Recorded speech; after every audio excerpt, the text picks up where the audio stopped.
Ôi bi bay ta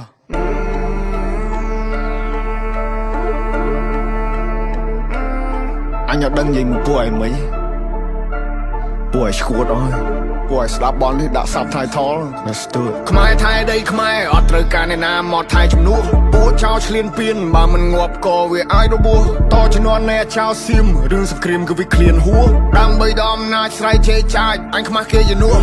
អញទៅបើអញបាយតឲ្យមួយថ្ងៃពួកអាចយ៉ាងไรអញទៅបើអញបាយលោរូអើវិជ័យពួកប្រែដល់លើដីទុកអញអ្នកកែកាយអញទៅបើអញបាយស្តែពួកថ្មិលបាញ់ចេញស៊ីវិលចរិតពួកថៃអញទៅបើអញបាយធ្វើបាបពួកអញណាធ្វើបាបដល់ចាចាជាសាពួកនេះលេងទាំងនេះបំពេញមានអំណាចលើទីហ៊ានពួកអននេះចេះតែមានលេងលខោឲ្យយើងមើលពួកអកក្រឹកចាំអញប្លង់ឲ្យកិច្ចពួកអននេះលេងល្បិចសុទ្ធពួកអកពើគិតថាមិនថាឯងសេចដុំមកសំញ៉ៃពួកនេះអ្នកកំ plai នៅអាស៊ីគេមើលកូនខ្មែរយើងមូលមីចាប់ដៃសាមគ្គីដៃតពីដូនតាឈួតណាក្នុងរូរើមកមួយសងដបនៅសសាសអត់មានអ្នកកងប់លើដីខ្មែរអត់មានអ្នកហែពួកអាបសោអញមានឈាមខ្មែរដូនតាអញថែដល់ទីបញ្ចប់ពួកនេះលប់ឡាយមានសាសនាដែរតែធ្វើដោយលប់អើយពី3តា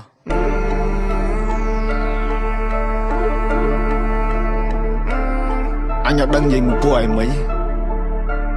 ពួកឯងឈួតអើយពួកឯងស្ដាប់បននេះដាក់សាប់ថៃថល let's do it ខ្មែរថៃដីខ្មែរអត់ត្រូវការអ្នកណាមកថៃជំនួសពួកចោលឆ្លៀនពៀនបើមិនងាប់ក៏វាអាចរបួសតជំនាន់អ្នកចោលសៀមរឿងសង្គ្រាមគឺវាឃ្លានហួរដើម្បីដល់អំណាចស្រ័យជេរចាចអញខ្មាស់គេជំនួស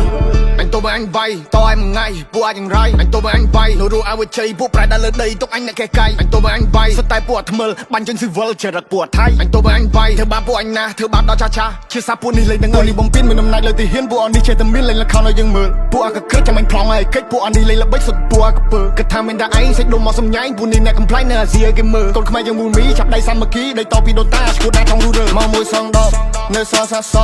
អត់មានអ្នកកងប់លើដីខ្មែរអត់មានអ្នកហែ